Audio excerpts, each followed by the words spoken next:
আসসালামু আলাইকুম। কথা নাহিয়ান আমন্ত্রণ জানাচ্ছি এনটিভির মধ্যাহ্নের খবরে। রাজধানীর সচিবালয়ের ৭ নম্বর ভবনে ভয়াবহ অগ্নিকাণ্ডের ঘটনা ঘটেছে। সময় রাস্তা পার হতে গিয়ে ট্রাকের চাপায় ফায়ার সার্ভিসের একজন কর্মী মারা গেছেন।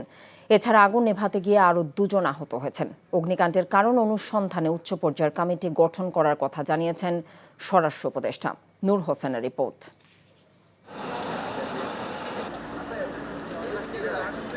রাতের অন্ধকারে আগুনের লেলিহান শিখায় পুড়ছে সচিবালয়ের ৭ নম্বর ভবন।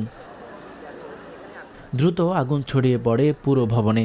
৬, ৭, ৮ এবং ৯ তলার অধিকাংশ কক্ষ ব্যাপকভাবে ক্ষতিগ্রস্ত হয়। মনে হচ্ছে না যে সচিবালয়ে আগুন লাগছে, এটা ইম্পর্টেন্ট একটা জায়গা, সেখানে আগুন লাগছে। অত দুই সাইডে তো ব্যারিকেড দেওয়া উচিত। এই যে বড় গাড়িগুলো, এই যে একটা গাড়ি দাঁড়ায় আছে, এটা গাড়ি এখানে থাকবে কেন? ম্যাক্সিমাম মানে ফ্লোর ক্ষতিগ্রস্ত, উপরে বিশেষ করে ৮ তলা, ৬ তলা, ৭ তলা।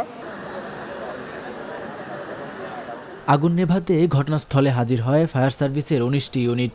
ভেতরে জায়গার সংকুলান না হওয়ায় আগুন নেভাতে কাজ করে 10টি ইউনিট। ফায়ার সার্ভিস কর্মীদের টানা ৬ ঘন্টার চেষ্টায় আগুন নিয়ন্ত্রণে আসে।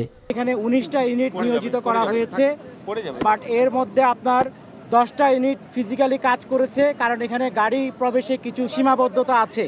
বিশেষ করে বড় গাড়িগুলি ঢুকানো কঠিন ছিল, বাট আমরা আমাদের বড় যে লেডার যেগুলি আছে, এপিএল যেগুলিকে বলি, সেগুলিকে এখানে সামনের গেট ভেঙে আমরা 2টা গাড়ি ঢুকিয়েছি এবং বর্তমানে আমরা আগুনকে কন্ট্রোলে নিয়ে এসেছি। ৬, ৭, ৮, ৯ এই 4টা তলায় আগুন ধরেছে। আগুন নেভানোর চেষ্টার সময় সড়ক পার হতে গিয়ে ট্রাকের চাপায় পিষ্ট হয়ে ফায়ার সার্ভিসের এক কর্মী মারা যান। প্রাথমিকভাবে আগুন লাগার কারণ জানাতে পারেনি ফায়ার সার্ভিস।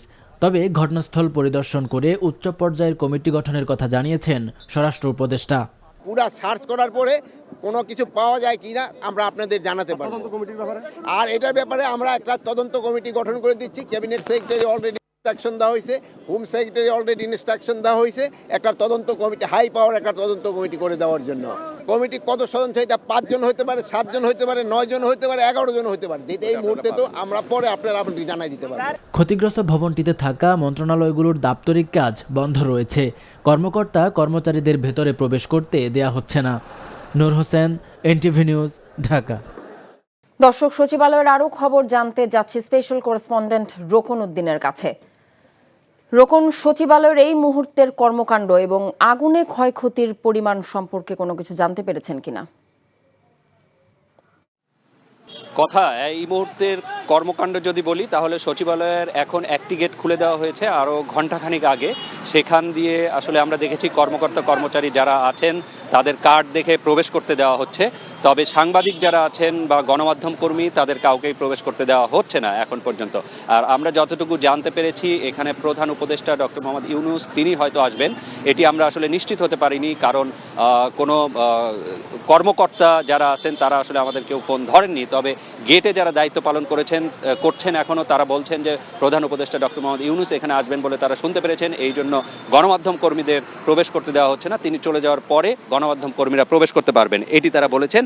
কিন্তু আমরা দেখেছি একটি মাত্র দরজা দিয়ে এখন কর্মকর্তাদের সেখানে প্রবেশ করতে দেওয়া হচ্ছে এবং কর্মচারী যারা আছেন তাদের কার্ড দেখে দেখে। তো ভেতরে যারা গিয়েছেন এবং ভেতর থেকে যারা বের হয়ে আসছেন তাদের অনেকের সাথে আমরা কথা বলেছি এবং তারা আমাদেরকে যেটি জানিয়েছেন যে আগুন আসলে যে 7 নম্বর বিল্ডিংয়ের, অর্থাৎ যদি আপনাকে একদম স্পষ্ট করে বলি তাহলে যে মূল দরজা আর কি বা মূল ফটক সচিবালয়ের, সেটি থেকেই এই 7 নম্বর বিল্ডিংটি দেখা যায় এবং এখন বাইরে থেকেই, দরজার বাইরে থেকেই দেখা যাচ্ছে যে সেখানে যে আগুন লেগেছিল এবং এখনও সেখানকার কয়েকটি কক্ষ থেকে আমরা কিছুটা ধোঁয়া দেখতে পাচ্ছি, কিন্তু আগুন আসলে আর নেই। হয়তো সেটি যে কাগজপত্র বা অন্যান্য যে জিনিসপত্র ছিল সেগুলোতে লাগা আগুন নিভে যাওয়ার পরে যে ধোঁয়া থাকে সেটি আসলে বের হতে আমরা এখনও দেখছি। সেখানে আসলে এখনও কাজ করছেন ফায়ার সার্ভিস, এটি আমরা জানতে পেরেছি। আর সেখান থেকে যারা বেরিয়ে এসেছেন বা দেখে এসেছেন এই রকম কর্মকর্তা কর্মচারীদের সাথে আমরা কথা বলেছিলাম, তারা বলেছেন যে কয়েকটি কক্ষ, সব যে সবাই দেখতে পেরেছেন সেটি না, তবে কয়েকটি কক্ষ তারা একদম পুড়ে যেতে দেখেছেন, সেখানে আসলে কোনো কিছুই অবশিষ্ট নাই বলে আমাদেরকে জানিয়েছেন। এটি হলো এই ভেতরের অবস্থা সম্পর্কে জানা, কিন্তু ফায়ার সার্ভিস যেটি আমাদেরকে জানিয়েছেন সর্বশেষ সেটি হচ্ছে আগুন সম্পূর্ণ নিয়ন্ত্রণে আছে। এখন তারা খুঁজে খুঁজে দেখছেন যে আর যাতে কোনো আগুন না লাগে বা সেখান থেকে কোনো ক্ষয়ক্ষতি যাতে আর না হয় সেটি তারা খুঁজে খুঁজে দেখছেন। এছাড়া সচিবালয়ের সবগুলো যে প্রবেশপথ আছে সেখানে আসলে কঠোর নিরাপত্তা বজায় রাখা হয়েছে। সেখানে আমরা দেখেছি আর্ম পুলিশ আছে, বিডিআরও দেখেছিলাম কিছুক্ষণ আগে। আমি যে ফটকের সামনে দাঁড়িয়ে আছি সেখানেও বিডিআর সদস্যদের উপস্থিতি দেখেছিলাম, কিন্তু এখন তারা আসলে কিছুক্ষণ আগে 5-7 মিনিট আগে তারা এখান থেকে সরে গেছেন। এখন সবগুলো ফটকই আসলে বন্ধ আছে, একটি মাত্র ফটক খোলা আছে এবং সেখান দিয়ে কর্মচারীরা প্রবেশ করছেন। আর কোনো ক্ষয়ক্ষতি হয়েছে কিনা বা আগুনের যে সূত্রপাত কী থেকে এ বিষয়ে আমরা জানার চেষ্টা করেছিলাম ফায়ার সার্ভিসের যারা এখানে কাজ করছেন তাদের কাছ থেকে। তারা আমাদেরকে যেটি জানিয়েছেন যে প্রাথমিকভাবে ক্ষয়ক্ষতির কোনো তথ্য এখনও তাদের কাছে নাই। তারা আসলে চেষ্টা করছেন এটি জানার এবং সেটি জানতে পারলেই আমাদেরকে জানাবেন। আর কিভাবে আগুন লেগেছে সেটিও তারা এখনও নিশ্চিত নন, নিশ্চিত হলেও তারা সেটি জানাতে পারবেন। আর আপনি নিশ্চয়ই জানেন যে এখানে যে একটি তদন্ত কমিটি গঠন করার কথা বলেছেন স্বরাষ্ট্র উপদেষ্টা। তিনি বলেছেন যে উচ্চ পর্যায়ের একটি তদন্ত কমিটি গঠন করা হবে এবং এই বিষয়ে মন্ত্রিপরিষদ সচিবকে ইতিমধ্যে বলে দেওয়া হয়েছে যে তিনি যাতে একটি উচ্চ পর্যায়ের তদন্ত কমিটি গঠন করেন এই ঘটনার অনুসন্ধান করতে, এবং এটিকে খুব গুরুত্বের সাথে দেখা হচ্ছে বলেও তিনি জানিয়েছেন আর কি। আর এই গেটে কিছুক্ষণ আগে আমি বলেছিলাম আসলে যেটি এখানে আসলে বিজিআর সদস্য ছিলেন, তারা আসলে এখন নাই, তারা হয়তো চলে গেছেন। এখানে দায়িত্ব পালন করছেন পুলিশ এবং আইন শৃঙ্খলা রক্ষাকারী বাহিনীর অন্যান্য সদস্যরা, তাদেরকে আমরা দেখছি। আর কিছু কিছু কর্মচারীদের আসলে পাশ দেখে যে ঢুকতে দেওয়া হচ্ছে তাদের অনেকে আবার বের হয়ে আসছেন। তারা আমাদেরকে যেটি বলছেন যে সেখানে আসলে তাদের যে কক্ষ সেই সব জায়গায় আসলে কাজ করার অবস্থা নাই, বা তাদের অনেকে আসলে বলা হচ্ছে এখন কাজ যারা করতে চান সেখানে তারা থাকবেন। কিন্তু আজকে সচিবালয়ের ভেতরের অবস্থা আমি যতটুকু শুনতে পেরেছি সেখানে আসলে এই আগুন নিয়েই আসলে সবাই চিন্তাভাবনা করছেন, কথাবার্তা বলছেন। সেখানে কর্মকাণ্ড কিছুটা হলেও যে ব্যাহত হচ্ছে এটি নিশ্চিত। আর এখন আসলে এই সচিবালয়ের ভেতরে কিভাবে আগুন লাগলো, কেন আগুন লাগলো সেটি নিয়েই আসলে মানুষজনের আলোচনা, এবং সেটি হয়তো তদন্ত কমিটি একটি প্রতিবেদন দিবে। তার আগে ফায়ার সার্ভিসের পক্ষ থেকে যদি কোনো কিছু জানানো হয় ক্ষয়ক্ষতি সম্পর্কে এবং আগুন লাগার কারণ সম্পর্কে সেটিও আমি আপনাদেরকে জানিয়ে দিতে পারবো। সচিবালয় থেকে সর্বশেষ পরিস্থিতির খবর জানছিলাম।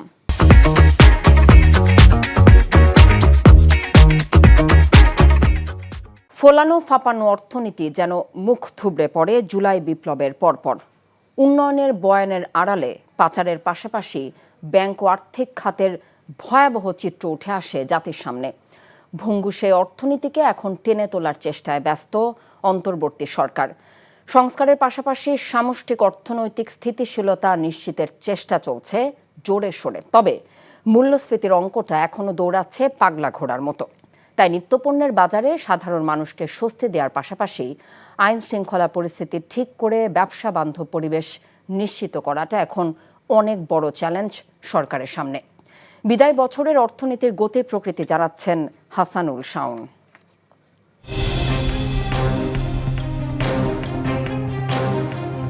ব্যাংক থেকে শেয়ার বাজার, মেগা প্রকল্প থেকে গ্রামের সরু রাস্তা, গত 15 বছরে প্রায় সবখানেই সীমাহীন অনিয়ম আর দুর্নীতির খেসারত খাদের কিনারে অর্থনীতির অনেক সূচক।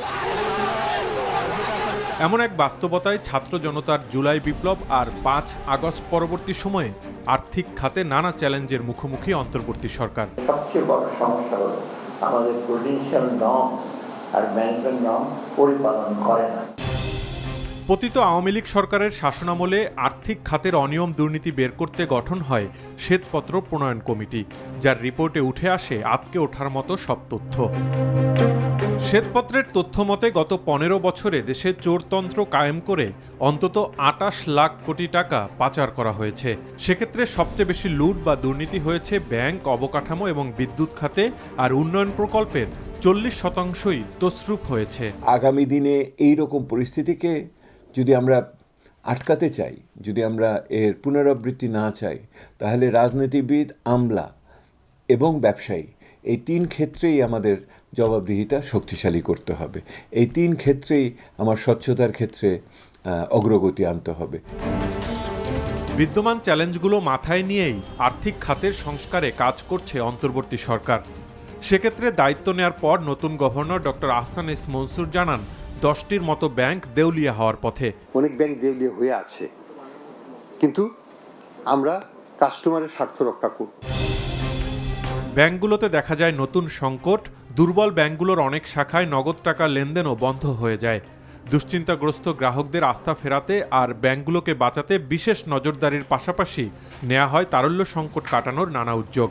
এছাড়া ব্যাংকগুলোতে খেলাপি ঋণের আসল চিত্র বের হয়ে আসছে এখন, যা ইতিমধ্যে ছাড়িয়েছে 2,85,000 কোটি টাকা। বর্তমানে যে ব্যাংকিং কোম্পানি আইন আছে সেটা যথেষ্ট না, মানে বাংলাদেশ ব্যাংকের ক্ষমতা প্রয়োগের ক্ষেত্রে আর্থিক খাতে যে কর্মসূচিগুলো, উদ্যোগ যেগুলো নেওয়া হয়েছে সেগুলো যাতে আর দেরি না হয়, সময় মতো এগিয়ে যায়, সেটা নিশ্চিত করতে হবে। জুলাই বিপ্লবের পরপর দেখা দেয় ডলার সংকট, যাতে টান পড়ে রিজার্ভে। পরবর্তীতে রেমিটেন্স আর রপ্তানির ইতিবাচক প্রবৃদ্ধিতে কিছুটা বাড়ছে রিজার্ভ, স্বাভাবিক হচ্ছে বৈদেশিক বাণিজ্য। তবে অনেক শিল্পাঞ্চলে শ্রমিক অসন্তোষ বেশ ভুগিয়েছে অন্তর্বর্তী সরকারকে, আর এতে ভাবমূর্তিও নষ্ট হয়েছে বিদেশে। পরিস্থিতি অনেকটা নিয়ন্ত্রণে আসলেও এখনও আইনশৃঙ্খলা পরিস্থিতি নিয়ে আশা নিরাশার দোলাচলে ব্যবসায়ীরা, যাতে স্থবিরতায় বিনিয়োগ। সরকার যে সমস্ত সংস্কারের ভিতরে ব্যাপৃত আছে, সেই সংস্কারের ভিতরে প্রত্যক্ষভাবে অর্থনৈতিক ব্যবস্থাপনার সংস্কার কিন্তু নাই। 2025-এর দেখার বিষয় হলো কিভাবে বাজার ব্যবস্থাপনা শক্তিশালী হবে, কিভাবে সামষ্টিক অর্থনৈতিক স্থিতিশীলতা রক্ষিত হবে, এবং একই সাথে শিল্প এবং সমাজে আইনশৃঙ্খলা পরিস্থিতি কতখানি উন্নত হবে। বিদায়ী বছরে অর্থনীতিকে সবচেয়ে বেশি ভুগিয়েছে অনিয়ন্ত্রিত দ্রব্যমূল্য পরিস্থিতি আর এর প্রভাবে সৃষ্ট উচ্চ মূল্যস্ফীতি। ডিম, মুরগি, আলু, পেঁয়াজ, চালসহ বেশিরভাগ নিত্যপণ্যের দামের লাগাম ছাড়া ঊর্ধ্বগতিতে সংকটে পড়েছেন কম আয়ের মানুষেরা। মূল্যস্ফীতির অঙ্কটা নামাতে হিমশিম খেতে হচ্ছে অন্তর্বর্তী সরকারকে। গত নভেম্বরে তো খাদ্য মূল্যস্ফীতি পৌঁছেছে প্রায় 14%। সংকোচনমূলক মুদ্রানীতি, শুধু সেটা দিয়েই খাদ্য মূল্যস্ফীতিকে নিয়ন্ত্রণে আনা যাবে এটা আশা করা যায় না। বাজার ব্যবস্থাপনা এটাই আমার মনে হয় একটা বড় কারণ, যার ফলে এটাকে নিয়ন্ত্রণে আনা যাচ্ছে না। অনেকগুলো কর্মসূচি আছে যেগুলো দরিদ্র মানুষকে সরাসরি সহায়তা দেয়, ওইখানে তো কোনো রকম কাটছাট করার সুযোগ নাই। বিদায় বছরের মাঝামাঝি 2024-25 অর্থ বছরের জন্য প্রায় 8 লাখ কোটি টাকার যে বাজেট দিয়েছিল আওয়ামী লীগ সরকার, তার প্রায় সব লক্ষ্যমাত্রা নিয়েই ছিল বিতর্ক আর সমালোচনা। পরিবর্তিত রাজনৈতিক পরিস্থিতিতে এসব লক্ষ্যমাত্রা অর্জন এবং সরকারের আর্থিক ব্যবস্থাপনা ঠিক রাখাটা এখন বড় চ্যালেঞ্জ হয়ে দাঁড়িয়েছে। এসবের পাশাপাশি বৈদেশিক ঋণের কিস্তি পরিশোধের চাপও সামলাতে হচ্ছে অন্তর্বর্তী সরকারকে। এমন সব চ্যালেঞ্জ উতরে নতুন বছরে একটি সুশৃঙ্খল আর্থিক খাতের পথে হাঁটতে হবে বাংলাদেশকে। Hasanul Shaon, NTV news, Dhaka.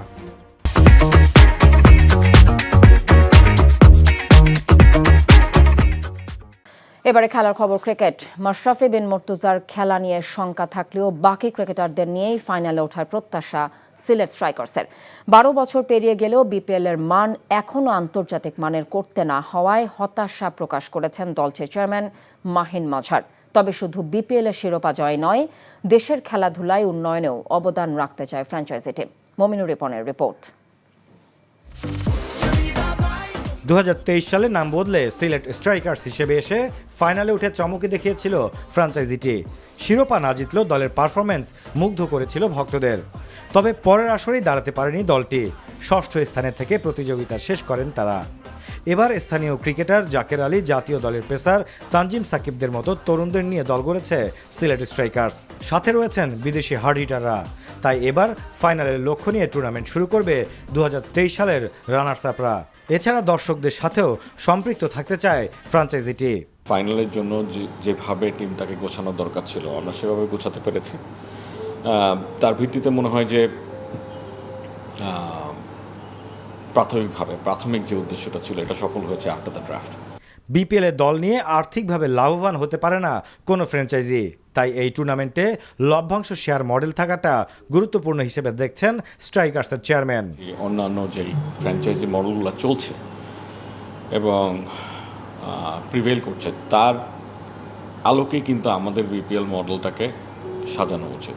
তো সেখানে revenue sharing is an integral part, যেটা অন্যান্য ফ্র্যাঞ্চাইজি টুর্নামেন্টগুলোতে আছে। এর ভিত্তিতে কি হয়, টিমগুলো স্ট্রাগল করে না, দে গেট বেটার প্লেয়ার্স আসলে পরে দর্শকদের মধ্যে এক্সাইটমেন্ট আসে, স্পন্সরশিপ পাওয়া যায়, মিডিয়া রাইটসের ওভারঅল যে মিডিয়া রাইটসের থেকে যে রেভিনিউটা সেটাও বাড়ে। তো সব মিলিয়ে ইটস উইন সিচুয়েশন, আমি বলবো 3বার উইন বললাম।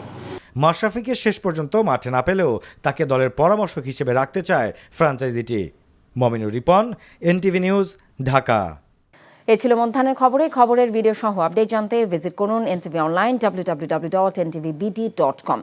এছাড়াও এনটিভি জনপ্রিয় সব অনুষ্ঠান ও খবরের আপডেট জানতে ভিজিট করুন আমাদের ইউটিউব এবং ভেরিফাইড ফেসবুক পেজ। দুটাই দুপুরের খবর দেখার আমন্ত্রণ রইল। এতক্ষণ সাথে থাকার জন্য ধন্যবাদ সবাইকে।